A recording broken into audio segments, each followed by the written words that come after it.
peace must be our goal and our guide. And all that we strive for as a human family, dignity and hope, progress and prosperity, depends on peace. But peace depends on us.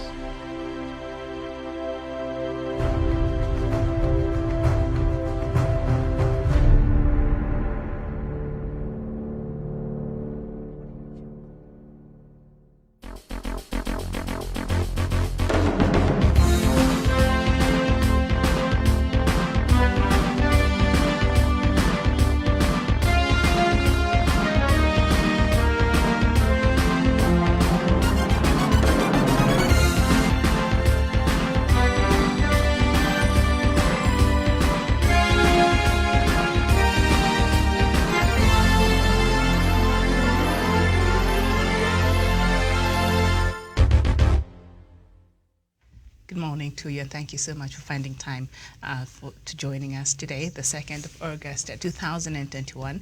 My name is Miriam Ogutu, and the show is Good Morning Africa.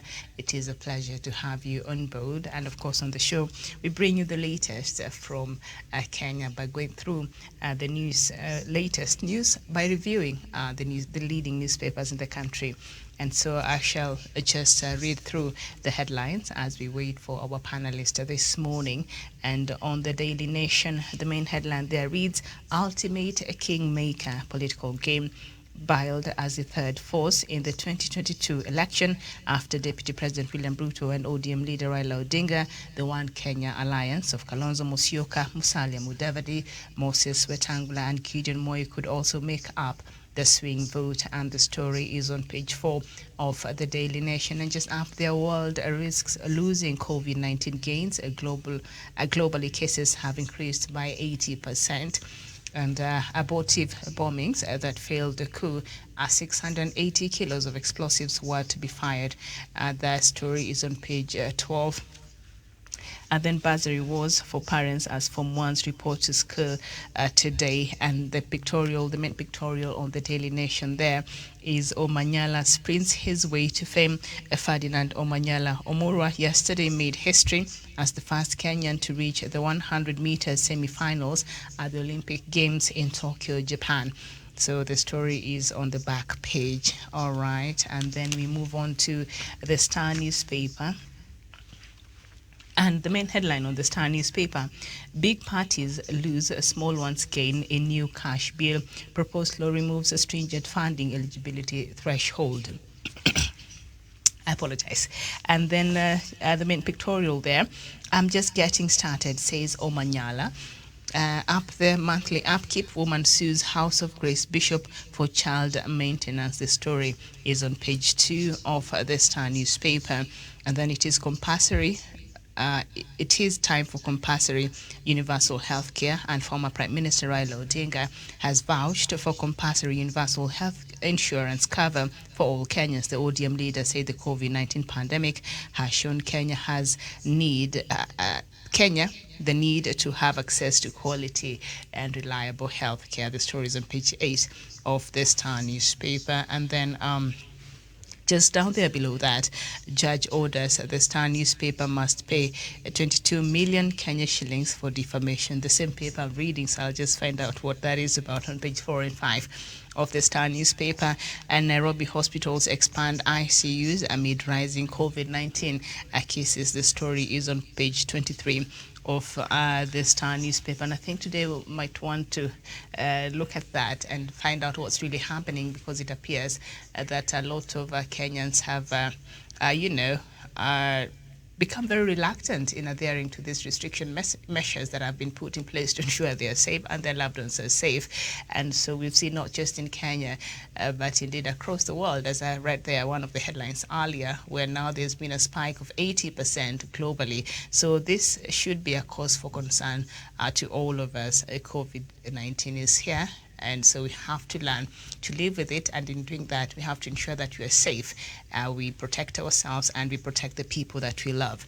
The Standard newspaper, the main headline, Raila shadow in Mudavadi Kalonzo plan. Former NASA leaders have moved on and are already working on a coalition agreement within the One Kenya alliance, even as pressure mounts from other leaders, including President Kenyatta, to work with ODM leader to form a formidable team that will face Ruto in next year's poll. Stories on page 4 of the Standard newspaper. Uhuru's plan to counter Hustler Nation. The stories on page 5. And COVID fears as Form 1 reports. Landing page 16.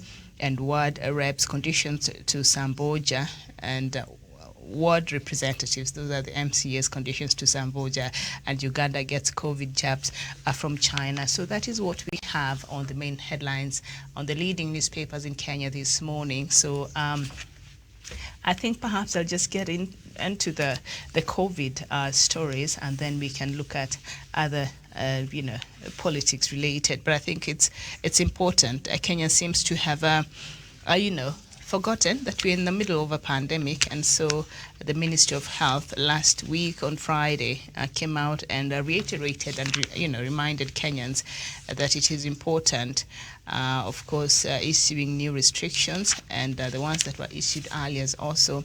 I think they will continue until it is safe to lift some of these restrictions. And the story is supposed to be on page 23. All right. Of is it? 23 of the Standard, the Star newspaper. Sometimes they just they how they number. It's see, it's not here. How they number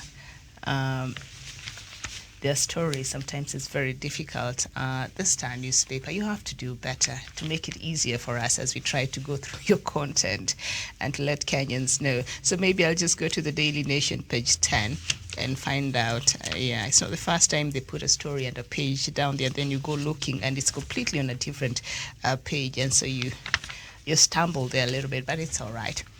Okay, so on page 10 of the Daily Nation, still on matters COVID-19, the world is at risk of losing hard-won gains against COVID-19 as the super contagious Delta variant spreads. Experts have warned.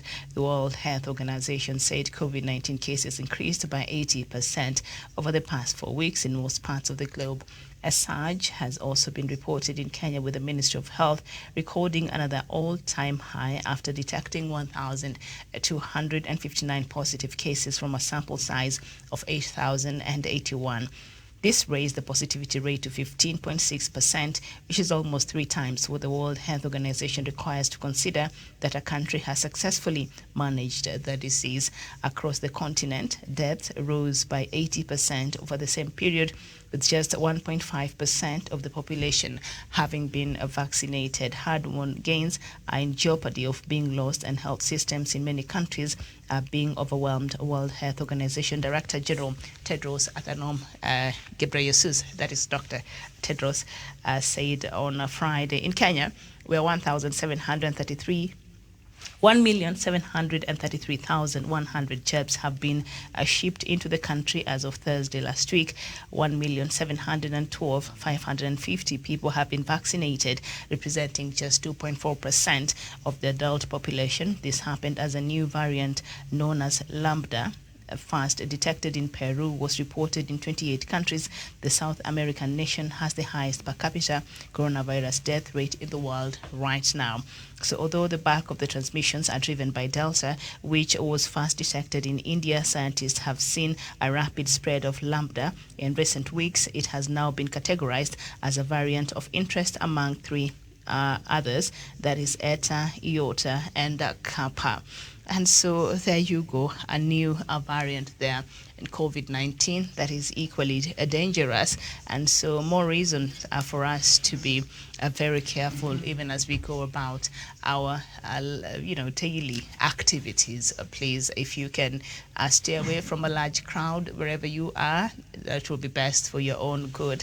And if you don't have to be out there, then don't be. I know it's very difficult. People have to go out there and try to make a living and, just go on about their lives. But if you just do that with caution, the numbers have gone up, even in Kenya today. And so we are advised, and this is an appeal, and not just to Kenyans, but all of you as well watching. COVID is still very much here with us. So it is best that we make sure we do the right things for our own sakes. It's interesting when you see people walking around with the masks when you walk around the streets here in Nairobi, people have their masks in their pocket, but when they spot a police officer, perhaps in the front, that's when they get their masks off from their pockets and wear them. You wonder why, it's not for the police officer that you're wearing this mask. It's for your own good. It is to ensure that you're safe.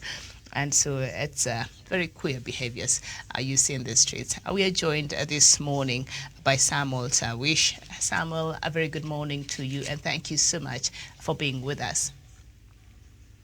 Good morning to you, Miriam Ogutu. Of course, the viewers who are watching this program this morning in Kenya, Africa, and the rest of the world. It's my great honor to be part of this program. Good morning, Miriam. All right, nice to have you. So I've gone through the headlines, and so we were just looking at this COVID-19. I think it's very alarming. The cases globally have increased by 80%. So this is something that should worry all of us, especially here in Kenya. Miriam, indeed, there's much that needs to be done in as far as trying to reduce the COVID-19 curve is concerned in the country. Because again, Miriam, this responsibility cannot just be left unto the government officials only. It cannot be left into the Ministry of Health only. It cannot be left to President Uhuru Kenyatta only. It is actually the responsibility of each and every one of us to ensure that we do the right thing wherever we are. To follow the protocols that have been put in place by the Ministry of Health in a bid to try and reduce this, of course, spread of the COVID-19 pandemic.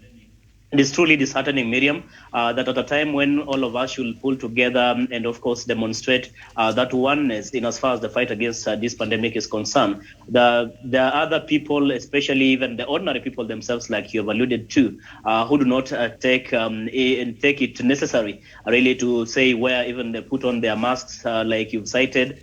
Some people, of course, nowadays do not even regard washing hands as something that is essential. The question of social distancing, Miriam, remains a mirage in itself. People are not observing all this. I've been able to see, even when you watch television, the churches also, to some extent, are actually defying the same. You go into matatus, there's no that social distance. You go into entertainment joints. I mean, business continues business is as usual, Miriam. And like Mutahi Kagwe, the Minister for Health, did mention, Miriam, that if we continue treating this pandemic normally, it is going to treat us abnormally. And therefore, I think it is time for us to really think and see what best I can do at an individual capacity to see into it that I cannot transmit, or it cannot be transmitted unto me. And that way, if everyone really is going to have that kind of mindset and attitude, then we'll be making a step in the right direction in as far as the fight against this pandemic is concerned. But as it is today, Miriam, we're still a long way in as far as the fight against this COVID-19 pandemic is concerned. Okay, thank you so much. Someone here is calling themselves a king, Baraj Mapar. Okay, good morning, Your Majesty. Okay, now let's turn into some politics, because that is what is in a lot of our headlines this morning on the Daily Nation. The main headline there says, Ultimate Kingmaker billed as a third force in the 2022 election after Deputy President William Ruto and ODM leader Raila Odinga, the One Kenya Alliance of Kalonzo Musyoka, Musalia Mudavadi, Moses Wetangula, and Gideon Moi could also make up the swing vote. So the story is on page 4 of the Daily Nation. Raila Odinga's surprise decision to pull out of NASA Super Alliance amid its talks with Jubilee has left One Kenya Alliance as a possible kingmaker in 2022 presidential election.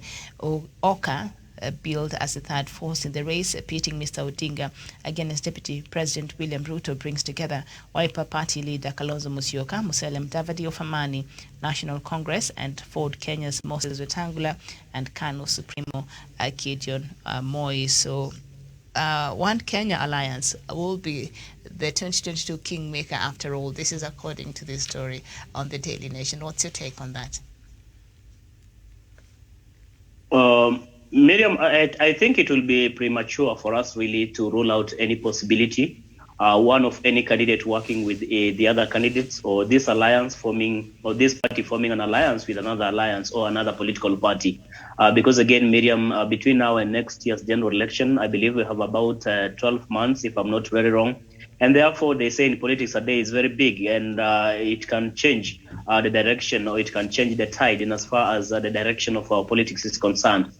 This is something that we have gone through in the past. You have seen even how coalitions have been brought together. You remember the formation of CORD, NASA, the formation of Jubilee when TNA and URP actually collapsed their parties to form Jubilee Coalition in the run-up to 2013 general election. It was barely, I think, 6, if not 3 months, if my memory serves me well. What does it then tell you? That primarily or initially, I mean, William Ruto and President Uhuru Kenyatta were sworn enemies by virtue, of course, what happened in 2007, the post-poll chaos.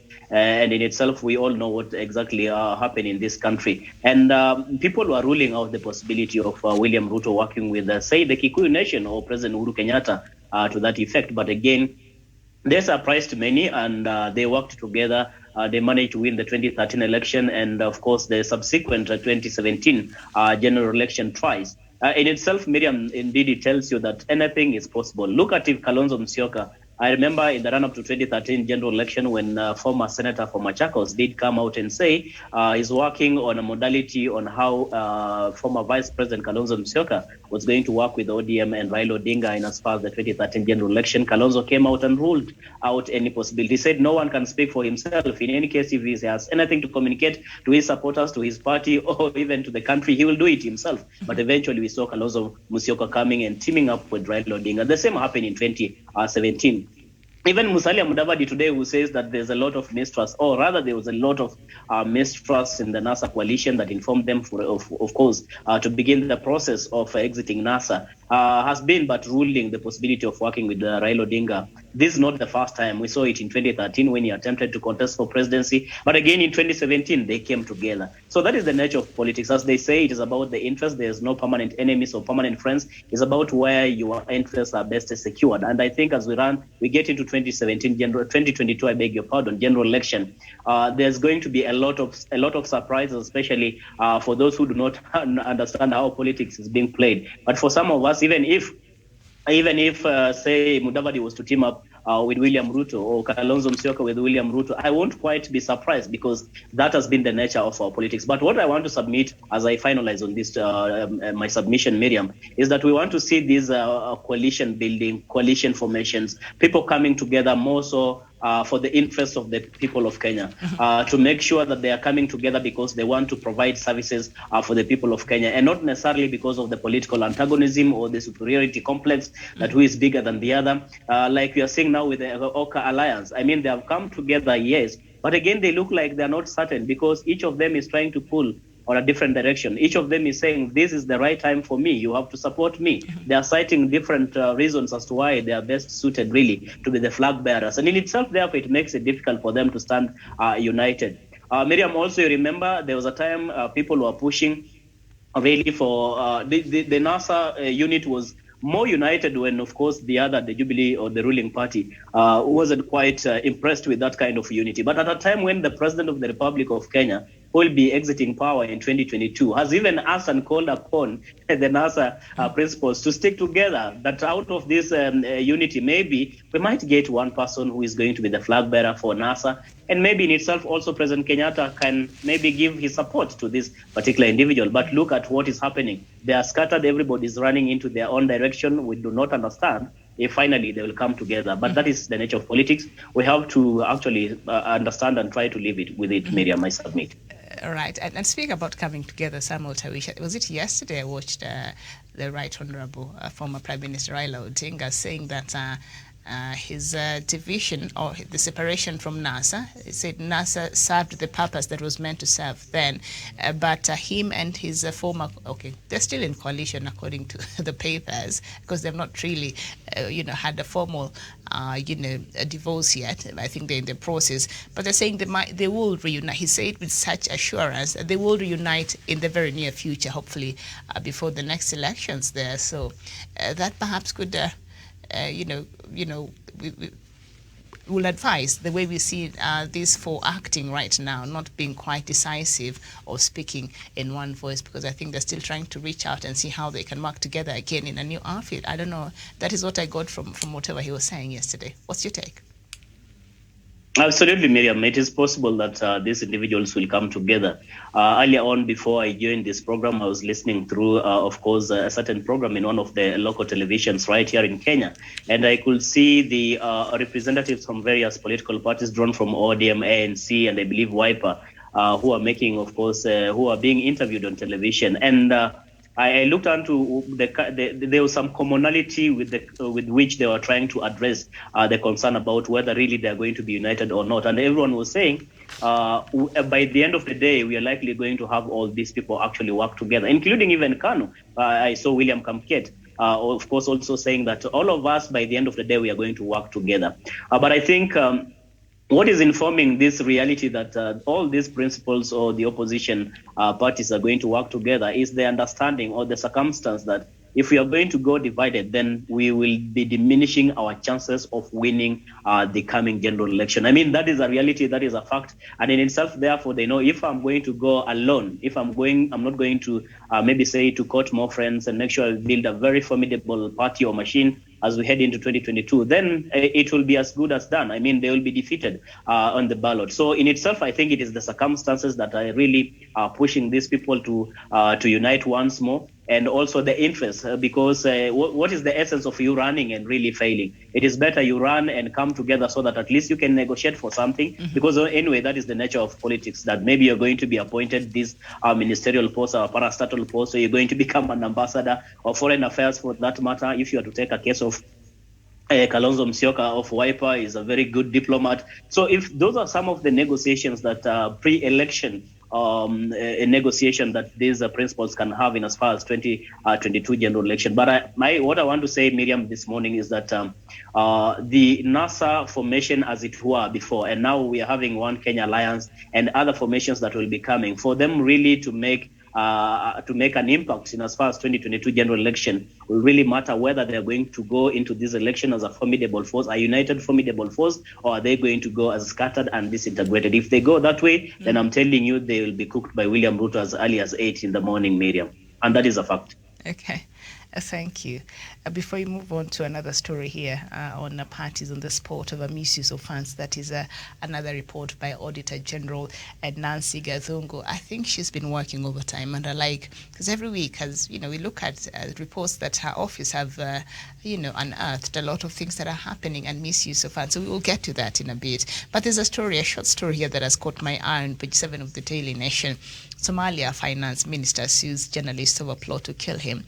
Now, Somalia's finance minister Mahmoud Hayir Ibrahim has accused a Canadian journalist and a non-governmental organization of hacking his email and plotting to kill him amid a probe into illegal fishing in the country's Indian Ocean coastline. Mr. Ibrahim has asked the Kenyan courts to issue orders barring Canadian journalist J. Bahadur and the Global Initiative Against Transnational Organization Crime from investigating him over illegal fishing along Somalia's coastline. While Mr. Ibrahim cites violation of his privacy and he now fears for his life, the Somali government bureaucrats does not state why he filed the suit in Kenya rather than his homeland. Mr. Bahadur is, however, based in Nairobi. The Canadian journalist is also a critically acclaimed author who wrote a critically acclaimed book titled The Pirates of Somalia, based on his experience living among pirates in the Horn of Africa. The journalist's report states that Mr. Ibrahim holds a diplomatic passport and is also a citizen of Kenya and Djibouti. But he wants the Kenyan court to compel the journalist to stop these investigations, and whatever this journalist is investigating is based in Somalia. Are they trying to pit us? Like, why would he file that case here in Kenya, not in Somalia? Because this case, involves the country of Somalia, the government of Somalia. Miriam, I suppose that particular, of course, concern could be in bad faith. In bad faith in the sense that, what the Somali government official is trying to portray, or is trying to portray an image of Kenya probably being behind this particular publication and whatever kind of what the journalist is doing.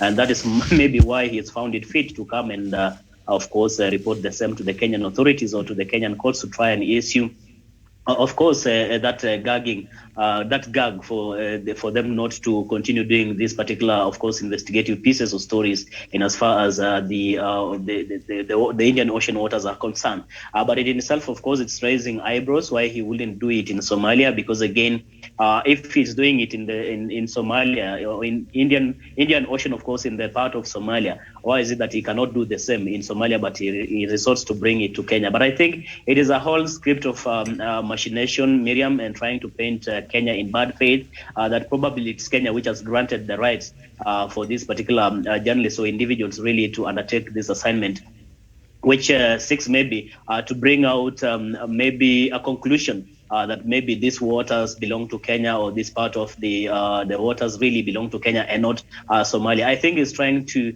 have what I will refer as a premonition, as a foregone conclusion in as far as whatever kind of activity and assignment these journalists are undertaking, and in which case, according to them, is in the disadvantage of Somalia and more so to the advantage of Kenya. I think essentially that is what I interpret out of that. All right. This journalist is a Canadian. Why can't he go to the Canadian courts there? Why do they have to drag us into matters that have nothing to do with? And I'm not sure. Yes, I think, Miriam, because you've mentioned while you are reading over there, I think you've mentioned the fact that this journalist is equally a Kenyan citizen, if I've heard you right. The journalist is a Canadian, but this finance minister, Somali's finance minister, has a Kenyan passport, and he's a he also has a citizen of dual Kenya. Citizen. Yeah, he's a dual citizen. No, he has three, not even dual. He has one from Djibouti, one from Kenya, and now Somalia, his home country. This is very complicated.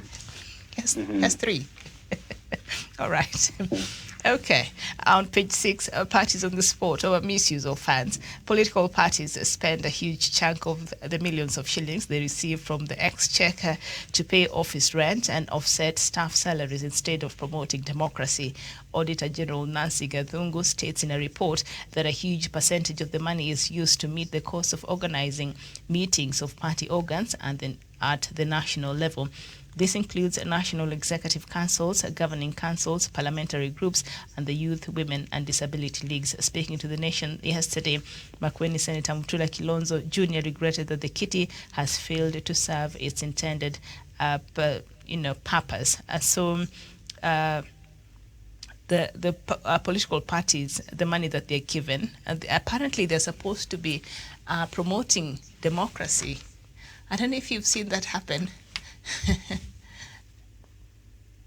Okay. Well, Miriam, I think when you talk about, parties promoting democracy, how best can they be in a position to promote democracy if it's not about bringing these very critical organs of parties really in those, of course, meetings or kind of caucuses that they usually meet? Because through the meetings, you cannot have all supporters brought to Nairobi, or all supporters really taken to a convention for them to be able to be taught how democracy or how what the party is doing for them in as far as democracy is concerned, or opportunity available for interest groups in as far as these political parties are concerned. I mean, the only way you can make this communication through it's, of course, through these interest groups, where you have, say, the Women League, you have the Youth League, you have people with disabilities or the marginalized groups. That is the way you can have these groups really represented through these caucuses to go now and, of course, disseminate the same information now to their various groups down at the grassroots. So in itself, I think it is a far-fetched kind of reasoning that perhaps through this kind of caucuses and meetings that not much is achieved. But again, I think it is an indictment on the part of the political parties and the leadership we have in the country also to see into it, how they can revitalize and not just make parties as tools to get money or to get into political power, but not essentially to benefit the people. For example, as we speak today, there's not so much of sensitization that is taking place in the country. There's not so much of, recruitment of, party supporters. But again, you will see the scramble when we just get to 2022 general election, say about 2 or 3 months to 2022 general election. Then that is why you'll see so much activities actually coming on board just simply because of getting power and more so getting the monies out of course, say aspirants and so many of such. Look, for example, what UDA is doing today. They are telling you that there are so many people who have expressed interest really to contest in on our ticket, and itself really it is more of getting money, because again, when you're going to vie for a political seat using a political party, then you have to part with some money. Presidential, I think it's 1 million, then governors are half. I think parliamentary is 200 and something thousand. You have MCS about 50 or 30,000 and such kind of things, Miriam. In itself, it really tells you that these parties are only but formed for the sake of making money and actually getting into power. Other than that, there's not so much interest in as far as how we can do to empower people on the democracy front, how more people can really understand their political rights. Because again, this role cannot just be left on IEBC alone. We need to see also the political parties really being at the forefront to champion for democracy and try to, of course, empower the people at the grassroots. Miriam, I submit. Okay, thank you so much. And we go to the Star newspaper. The main headline: big parties lose, small ones gain in a new cash bill. Proposed law removes a stringent funding eligibility threshold. The story is on page 6 of the Star newspaper, and just beside that, it is time for compulsory universal health care. That is according to the former Prime Minister. The story is on page 8. So let's just look at what Raila is proposing now. Former Prime Minister Raila Odinga has vouched for a compulsory universal health insurance cover for all Kenyans. The ODM leader said the COVID-19 pandemic has shown Kenya the need to have access to quality and reliable health care, both preventative and curative. He said this can only be possible if all Kenyans are cushioned from the high cost of medication through a reliable health insurance fund. Coronavirus, he said, has reminded the country of things we knew but ignored. We must invest in a compulsory health insurance scheme that takes care of both the employed and unemployed, including farmers and the self-employed. We must ensure that this health insurance scheme gives the government primary responsibility to pay for the extremely poor in rural and urban areas. This sounds very good, and it happens in other countries. Kenya, where we are today, Samuel Sawish, can this really be a reality? It can be a reality, Miriam, indeed, if we put it into practicability. Because again, the challenge we are having today, Miriam, we have very nice laws, we have very nice policies, but when it comes to implementation, I think that's where the problem is.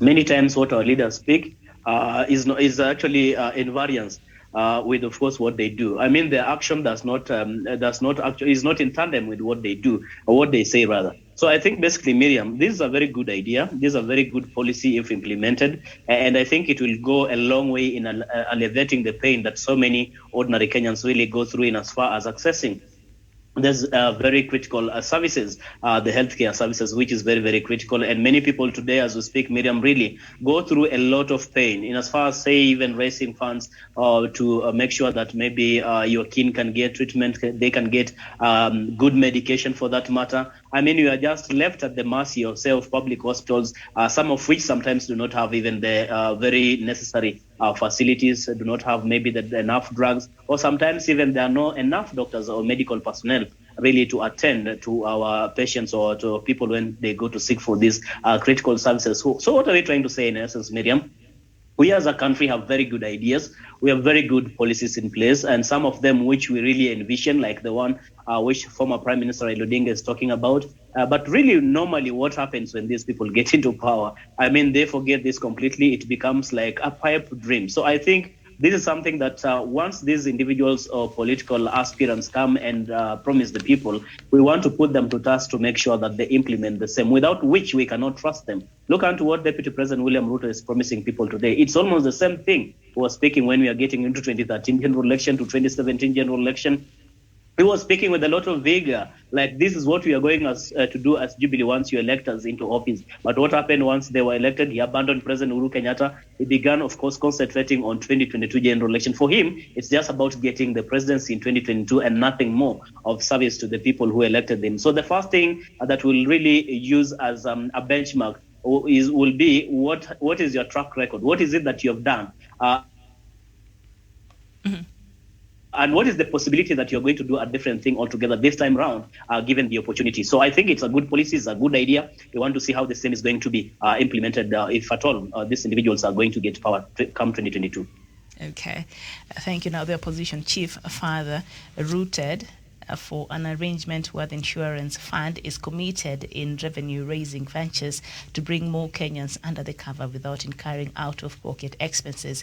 It became clear that universal healthcare cannot entirely be financed by the exchequer. Now, going forward, this is what Raila proposes. While we must relentlessly pursue the implementation of the universal healthcare and the requisite legal and institutional reforms needed, we need to urgently pay attention to the following, whatever he said up there. So he's saying, I don't know if he's proposing that NHIF take on this or another body is formed altogether to ensure, to give that service. But he's saying that body could engage in other, profit-making ventures so that it's able to sustain itself. But when I hear that, what I'm hearing is corruption, like we've seen happen in NHIF.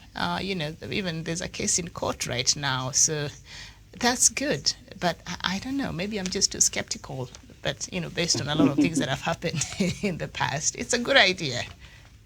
Yes, Miriam, you will be forgiven to be skeptical because, again, that is what you have been treated in the past. So many promises, ideas which appear to be promising really if implemented. But what happens eventually, I find that everything just goes off air. And I think, Miriam, what needs to be done, that proposal to have, a fully fledged body, say, for example, a health service commission that really will be handling matters to do with health in the country might go a long way, really, in trying to address some of the gaps and loopholes we have in as far as, of course, the health service provision in the country is concerned. Of course, you saw what used to happen with the teachers in the country when we did not have an independent organ that could look onto their welfare, their hiring, salaries, promotions, and every other thing. When we had now the TSC, you can clearly see that there's a framework and structures in place that make it very easy even for the operations and running of the education sector in the country. Only that we've had a few squabbles, a few fights between the stakeholders in the education sector.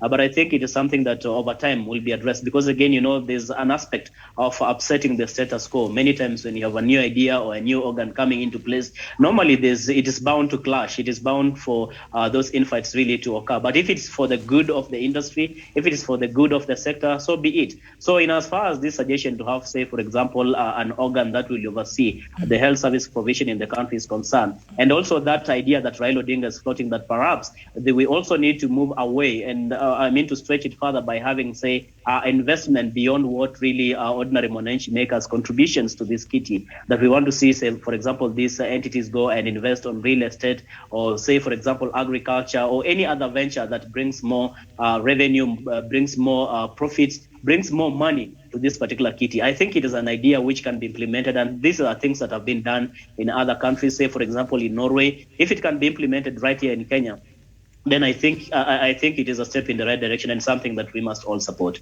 Mm-hmm. All right, thank you. And you've reminded me the issue of health commission. I think it's proposed in the BBI. The last time we were looking at some of the articles that are contained in the BBI. So there's another story on page 9.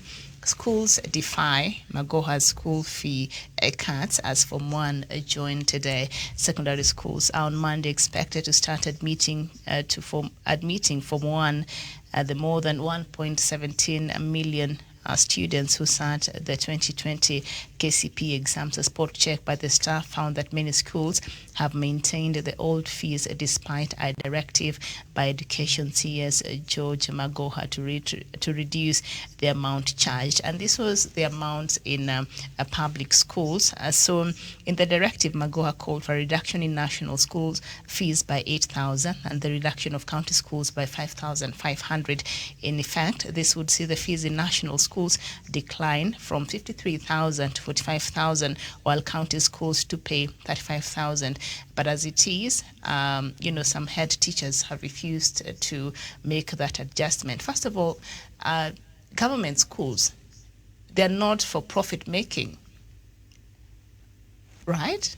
Samuel Tavish, you're supposed to just run the school, make sure the kids need what they should have in the school, which they're paying for. But the public schools are not for profit making. So why are these head teachers defying what the Ministry of Health is saying, and why are they still heading those schools? Miriam, I think there's an aspect of exploiting the parents. And this, of course, is what the government was trying also to address, because if government has promised and has, of course, directed funds to that effect, that we are going to have free primary and secondary education, that the government is going to cater for everything. Maybe what the parent needs to do is basically just to do shopping for their kids. And if there's any monies, for example, that are needed for anything, then the same administration or principal or school should make the same known to the government agencies or the education stakeholders in those respective places. But again, what we are having today, schools and principals who are taking advantage of the ignorance of some of the parents really to continue swindling them money. They are creating avenues and excuses, and even creating some what appears to be amorphous kind of course, contribution or fees that parents are supposed to be giving to the schools. But I think the challenge now is on the Ministry of Education. The challenge is in the government itself. You want to tell me today, Miriam, if you went to your local area, your local place, your local schools, we do not have, say, for example, education officials who are working around that place. So if they cannot implement this directive, then it means they're actually in cahoot with these particular principals or these schools to continually exploit and swindle this money from the unsuspecting parents. Because again, if government is really serious, if the Ministry of Education is very serious that they do not want parents to be exploited, that parents are not supposed to pay any coin, how come then we have principals or schools that continually ask for more money from the parents? Yet we have these administrators, education administrators at the ward levels, at the constituency levels, at the county levels, at provincial levels. We want to see this implemented. I mean, unless Magoha and other stakeholders in the ministry want to tell us that they do not have resources or funding to be able to oversee the implementation of this directive from the Ministry of Education and by extension the government. So I think it will be defeatist for government to give out money, but again for principals or schools to come and ask parents for more money. Mm-hmm. Yes, very well. And the government has offices across all counties and all sub-counties in the country. So they do have the personnel to look through and find what's happening. But sometimes I hear those ministry officials collude with the same head teachers to beat the system itself. So, but I think it's time for Magoha to stop issuing these threats. If the Ministry of Education has issued this directive, every government school head should follow this directive. If you can't, then you don't have to be working. Go start a private school, and you can charge parents as much as you want because that will be a private institution. But a government school, this is where a lot of Kenyan children can afford to go, and others really struggle to go to these national schools and these county schools. And so we should not make this very difficult for Kenyans, especially coming from COVID-19. I think the Ministry of Health was considering already what parents have been going through. A lot of parents lost their jobs and mm-hmm. All right, Samuel Tavish, I think, is talking to his daughter, but that's okay. So, as I was saying, I think the government should, Ministry of Health, of Education, should go ahead and find out who are these, head teachers who want to create their own rules and live by.